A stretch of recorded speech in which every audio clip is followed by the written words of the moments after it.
What's up, guys? This is Concrete Approve, and I'm your host, Onaji Rouse. And today we have none other than Natasha Jones of Midnight Comics. Hey.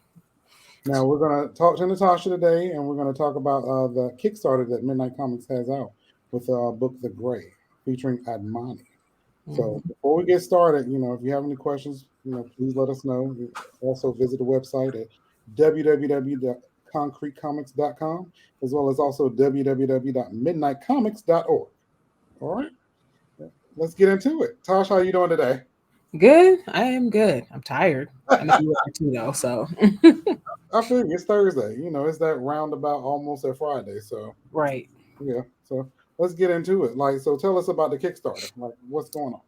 Well, of course, like you said, it's The Gray featuring Admani. It is our, what Lloyd likes to call, double feature Kickstarter. I think he accidentally stole that. But we have two books, one Kickstarter. You can get either or you can get both. You have the option. The Gray is about an experimental physicist named Shamika Day who experiments with black holes and is able to control miniature particle accelerators that are inside of her gloves. And her idea, of course, is to use it to help people, which is why she got into science in the first place. But the people she works for don't want to. They want to weaponize it, of course, and sell it to the military. So when they say that, she decides in all her geekiness, because she is a huge anime superhero fan on top of being a scientist, that she's going to take up a superhero persona of her own called the Gray. But of course, the only issue is she can't fight.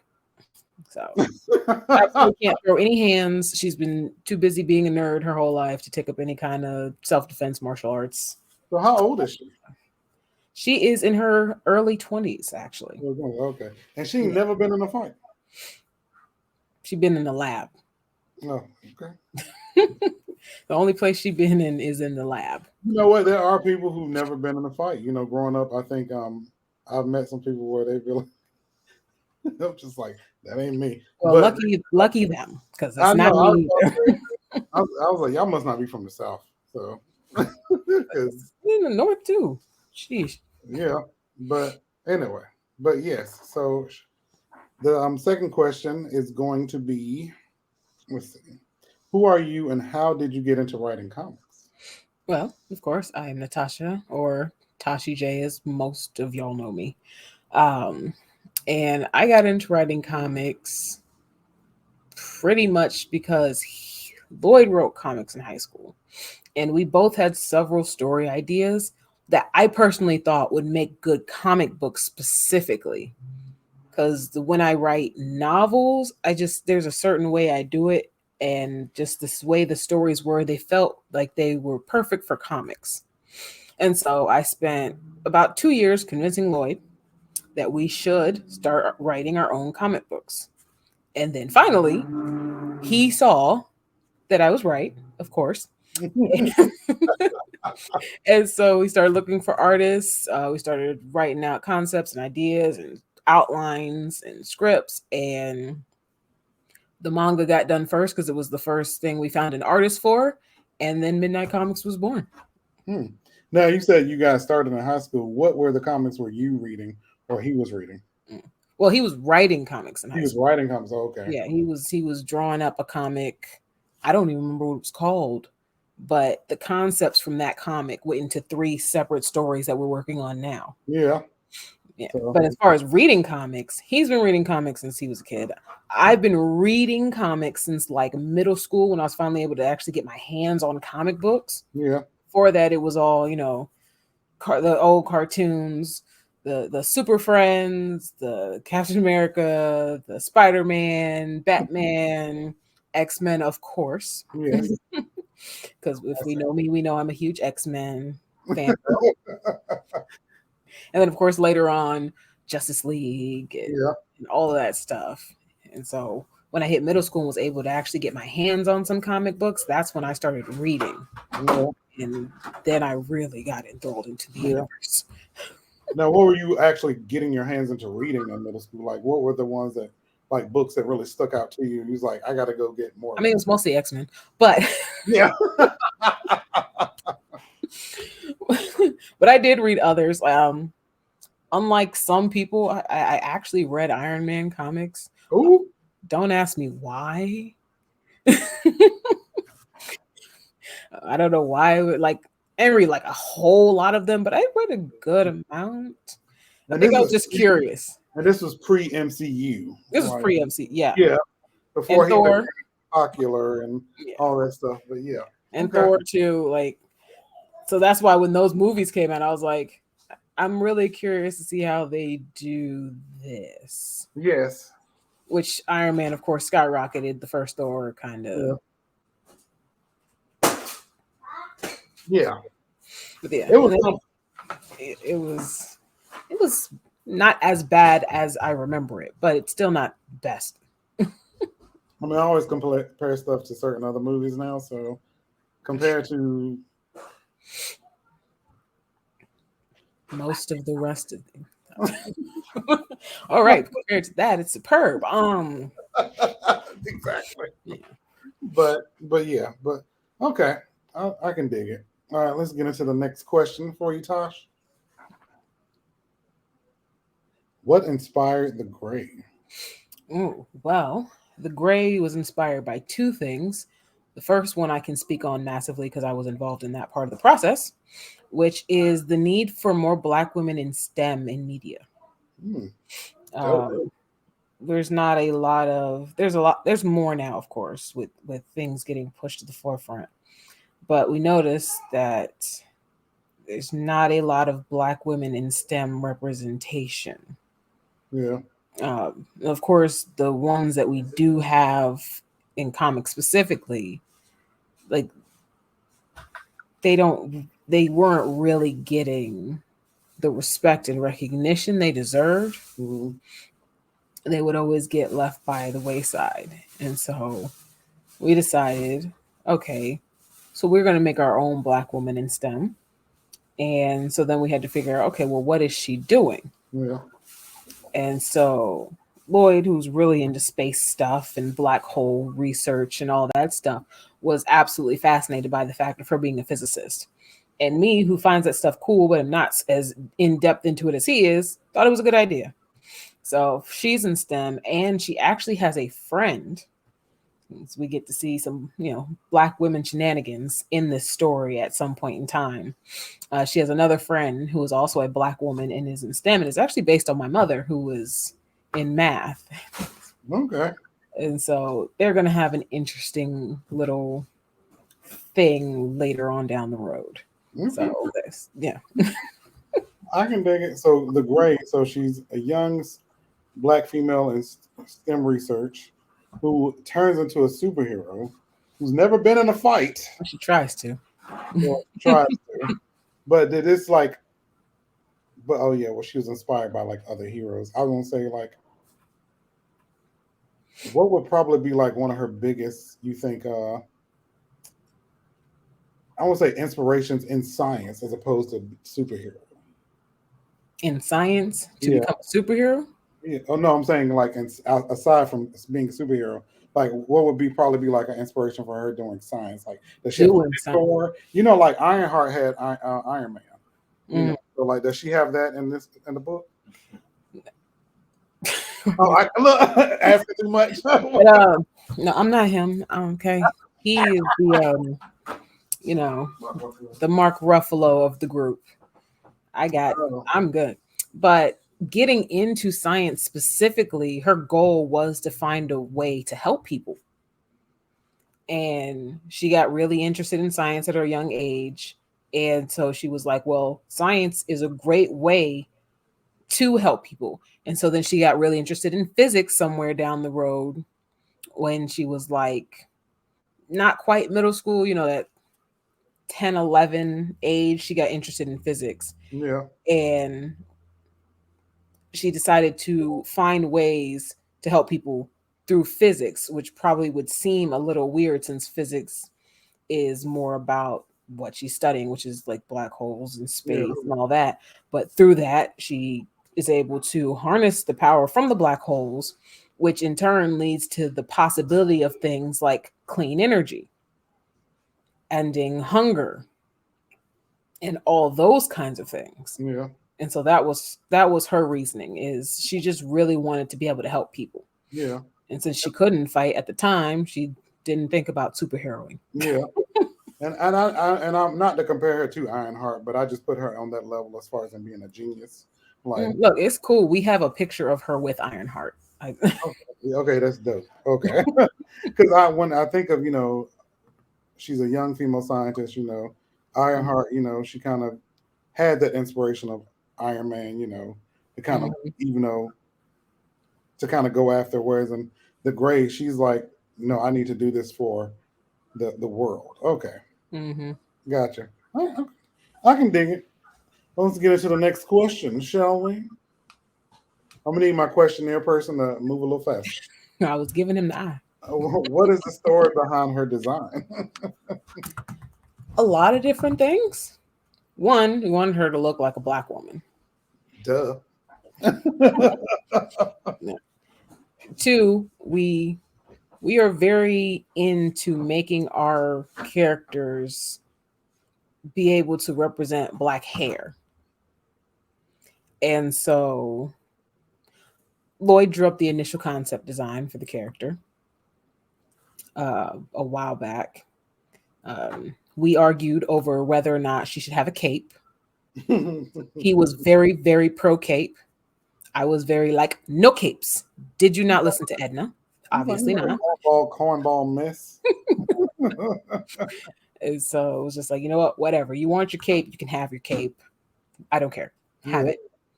And then her hair, initially, she was supposed to have 9 puffs. 9 puffs. 9? 9. Pluto is always a planet, so I don't care. Not 8, 9. And so it was supposed to be like the solar system. 9 puffs for 9 planets. Yeah. And I think it was just a little too complicated for people to draw, so it ended up being 2. Which is fine. It's fair. Like, I'm not an artist, so I'm not the one that has to go through drawing 9 Afro puffs on her head every panel. Yeah, so, it's like drawing braids, kind of. I feel bad when I tell my artist, like, no, this character has braids, and even I'll be like, how tedious is that? But then I'll be like, no, I want my damn character to have braids. So.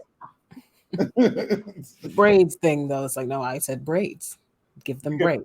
Yeah, the puffs, I can understand. Yeah, I was like, you can make them look like locks, faux locks. That's fine, but they better have braids. Like, I don't care about none of the other crap. So, but yeah, when it comes to Black hair in comics, I think they're getting some of it right. I mean, you still see. I mean, after a while, I'm gonna be honest with you. After a while, I noticed that sometimes it might look a little wavier, but the artist has to go through different panels. So I do notice once the Black women start getting involved in the drawing, that's when the curl pattern goes back to what we actually tend to have. Yeah. Versus the braids with the bald scalp in between each cornrow. Come on, if I see one more damn hold on. So let's talk about it real quick. So I used to be so annoyed about the same hairstyle on every Black character, whether it was a bald head, cornrows with skin in between. Yeah, with skin in between. Like, I think those are the main two, or something else like a mini afro that wasn't even like looking like an afro. It was like just sitting there. It looked like those afros in games where you can create your own character. Yes. Something Alonzo would create. Shade, but no shade. Let's get into the next question. Are we gonna get our next? Oh, there we go. What can you tell me about the threats she faces? Like any organizations or any? Yeah, a lot of who she's really going against is the people she works for. Right. So of course she goes in, she shows them her research. Everyone's impressed, and they want to weaponize it, sell it to the military, because to them it's all about money. Yeah. Through people. Organizations don't care about people. We're seeing that clear as day in current events. And so, of course, she's not okay with that. So her battle is mostly initially trying to get her tech back and out of their hands so she could just use it for what she wants to use it for Yeah. instead of having them sell it to the military. Then along the way, she discovers some things about them that she didn't know before, realizing that this goes deeper than she thought. Hmm. And so, How deep?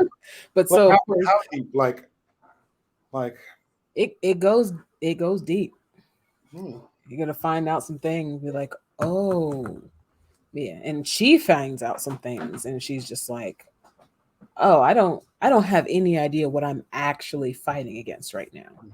But then there's the part where it's like she's fighting against them using her tech as a weapon while using her tech as a weapon to fight them. So there's just the moral gray area, no pun Is she still intended. working this place while she's doing all this? I'm just curious.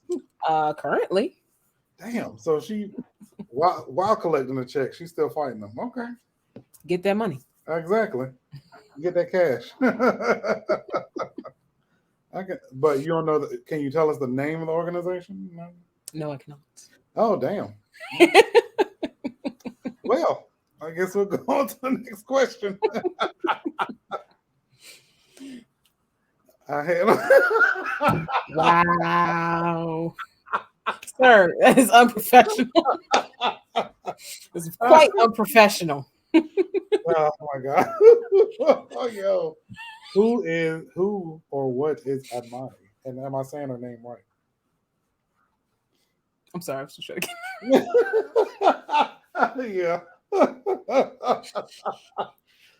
What a jerk. I think we're having some technical problems behind the scenes.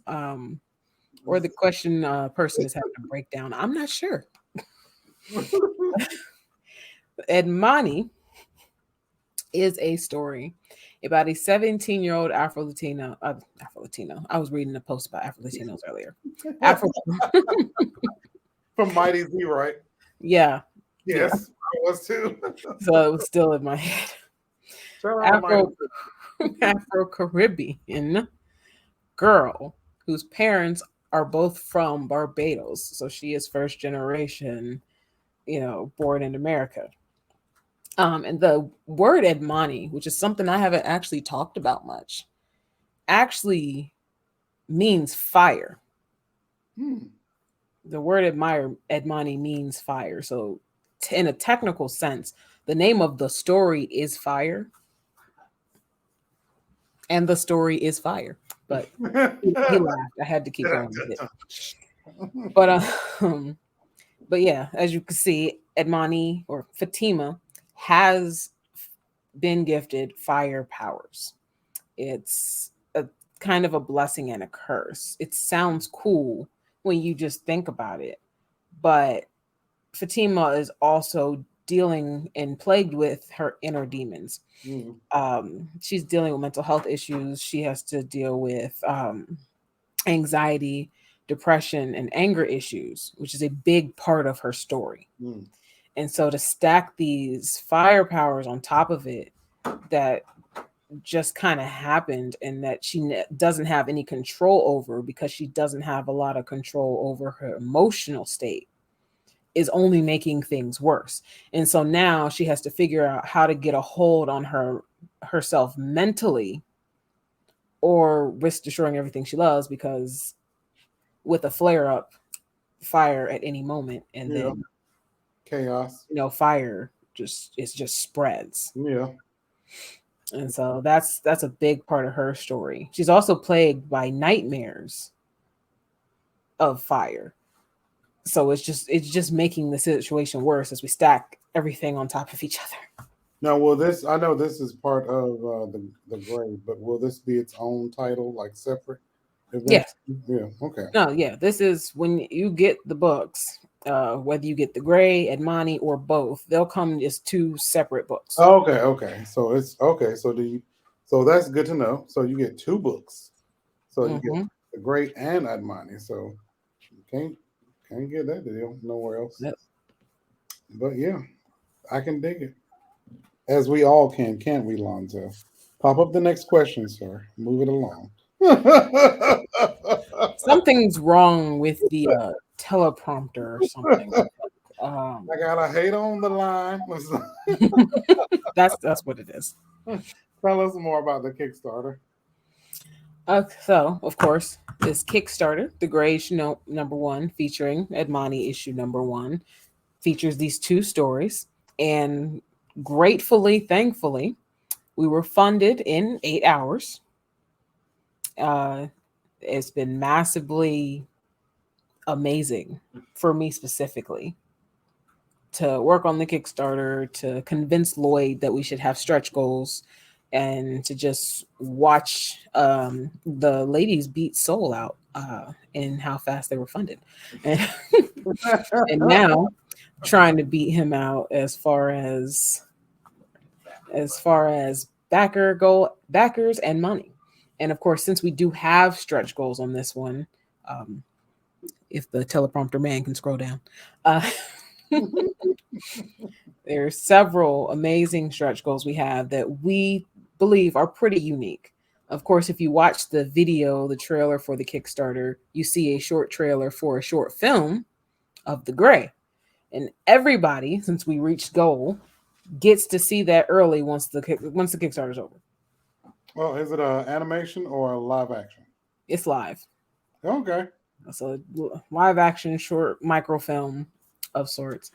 And then, which we revealed our Kickstarter poster, the fired up poster, as we like to call it, which is, of course, a poster that is based off of Sailor Moon, because I'm a huge Sailor Moon fan, and you will see Sailor Moon Easter eggs in these stories as well. There, she's so beautiful. If we hit 100 backers, everyone will get this digitally for free. So that's the next thing we're waiting for, is that. And of course, we will also have a special music release on top of that. That will also come with the 100 backer. Well, it's like its own soundtrack and everything. Yep.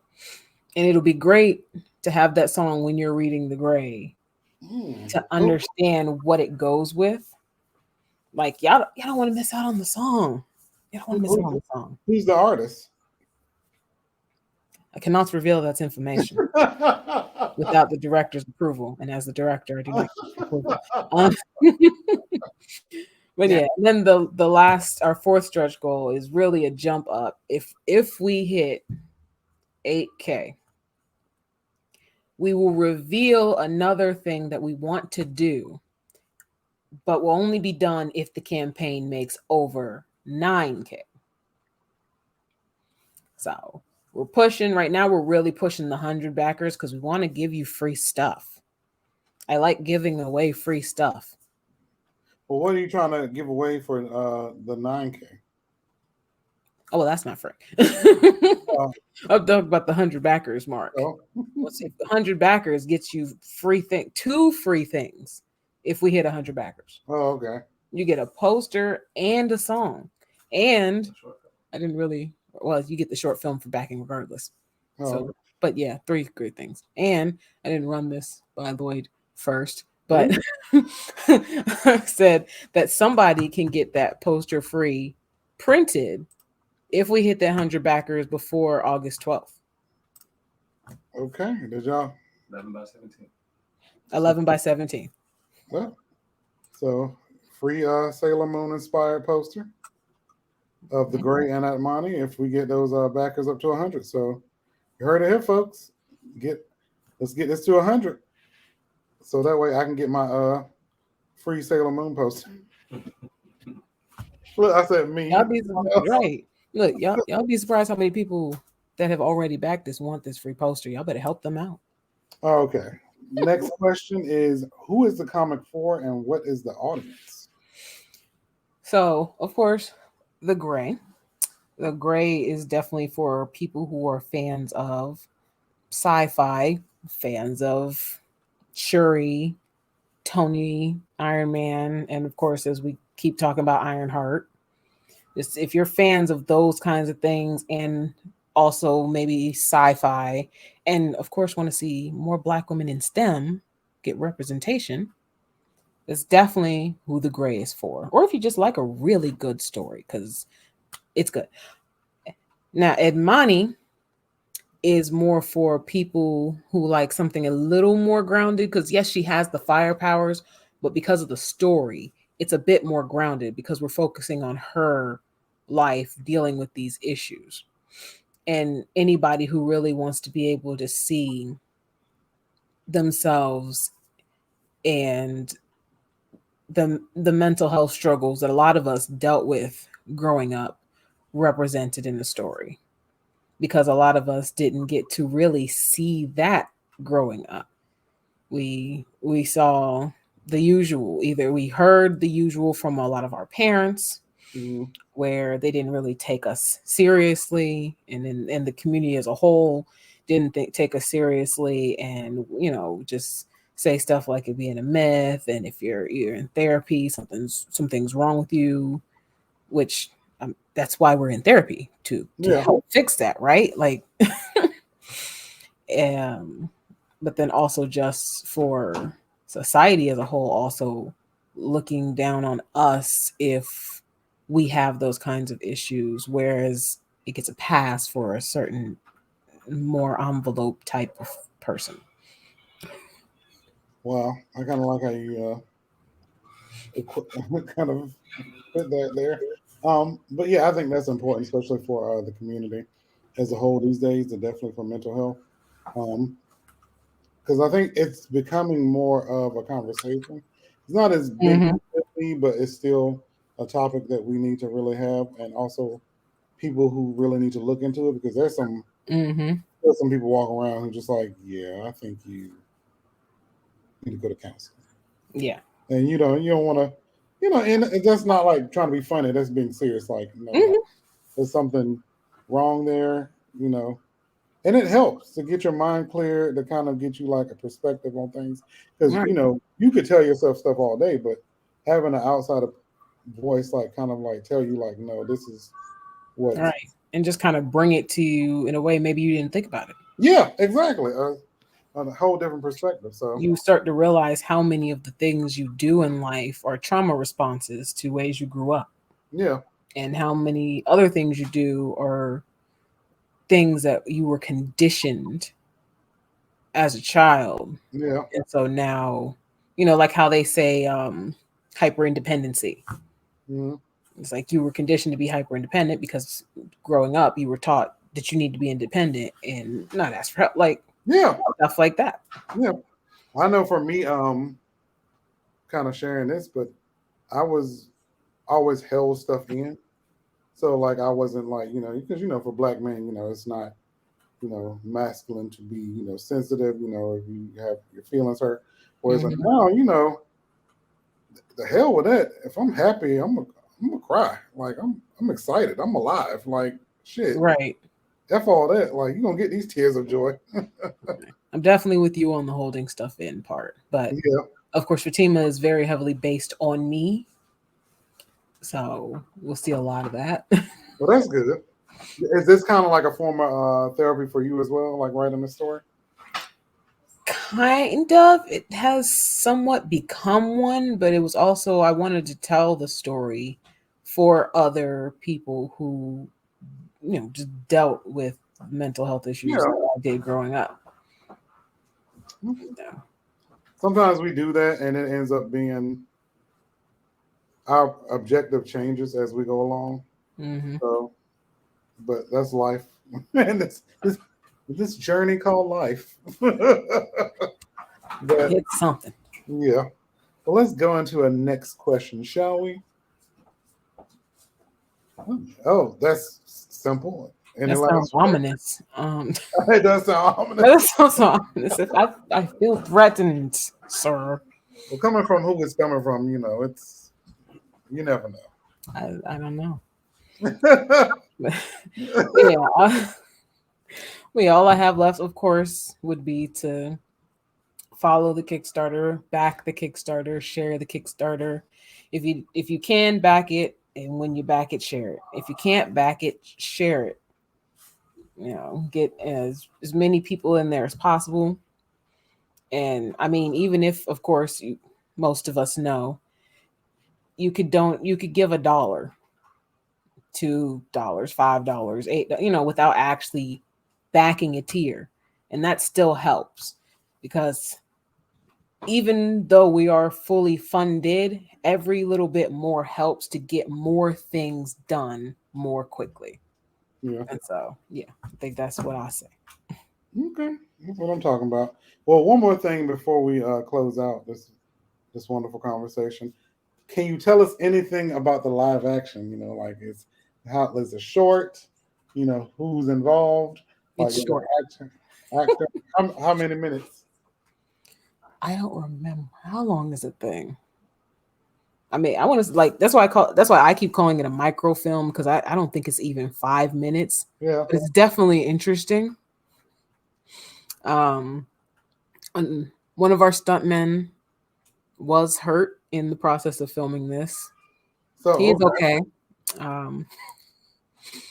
are you in it? I am. You're an actress, so. I will be playing the Gray. But also, guys, she's not only a comic book writer, she's an editor as well. She edited Kandaki issue 1 for me, which won a Glyph Award. But also, she's an actress as well, because she worked with me on set for Drafted Origin. So, and I need to come back, actually, and get back. Yes, look. Even just chill on set and keep you from being bored until Jonathan tells you to do something. Exactly. Shout out to Jonathan. Shout out to Jonathan Arman of Up Against Studios. Shout out to the whole cast and crew of Drafted Origins, and Ryan Stewart, and as well as Tosh for coming out today and being amazing. So, and they're doing amazing things with that series. So, y'all are in for some good stuff. Thank you so much. Is there any shout outs you'd like to give out real quick? I mean, I guess I can shout Lloyd out. Shout out to Lloyd for existing and being loved. I have to best with him because he's right here. No, shout out to Lloyd for being loving and forcing me to get out of my comfort zone and face my anxiety head on. Yeah. In this last few weeks. Hey, you're gonna do big things. Trust me. Y'all both gonna be doing big things. I can't wait to see it. So thank you, sir. We're gonna be at some award ceremonies, sipping champagne, toasting to the good life. So yes, sir. Because I'm already an award-winning editor. Exactly. Fortunately, I'm gonna have to be an award-winning writer next year. So by the way, you can find the Kickstarter for The Gray on www.midnightcomics.org. Did I say it right? Yep. So go ahead and make your donations. You can do a charitable donation or just select a tier and get some prizes. Get the Sailor Moon inspired poster. All right, because even if you back without doing an actual reward, you still gonna get the digital poster. Exactly. You still got something. Also, check us out at www.concretecomics.com. You can get Odina's issues 1 through 4 available, as well as also Kandaki issue 1, award-winning Glyph comic. But yeah, all good things, all good stories, all good stories. Absolutely. Shout out to Lloyd and Tosh for joining us. Well, Tosh for joining me, but shout out to Lloyd for coaching her off on the side. More like making snide comments and laughing, but hey. Shout out to my brother Lonzo and all the rest of Concrete. We're going to close out tonight, but thank you so much, Tosh, for joining me this evening. And after I gave him a shout out. Right after. This is what I deal with. But, every day. Well, thank you. Yeah. It's always fun talking with you. Thank you. Thank you. This is our edition of Concrete Approved with Tasha Jones. The Gray is available with Almani on Kickstarter. See you.